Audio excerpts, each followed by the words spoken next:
Niputu Widya Kusuma Dewi viral di media sosial.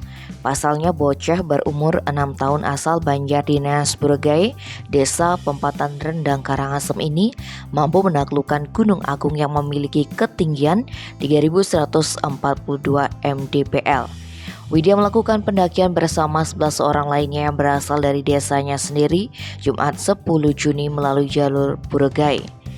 Uniknya dari 12 orang yang naik ke gunung, Widya menjadi yang termuda. Kepada Bali Express, Widya menuturkan kegiatan mendaki baru pertama kali dilakukan atas keinginannya sendiri. Namun bukan semata untuk menaklukkan ketinggian Gunung Agung, tetapi untuk memasang pelang dan perbaikan jalur.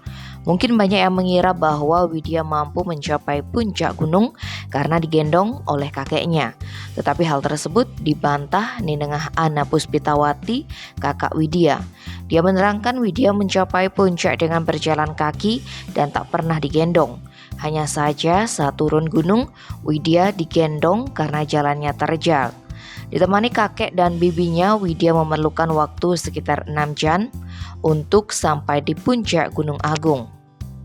Atas pengalaman yang didapat, ia ingin kembali mendaki gunung jika ada kesempatan.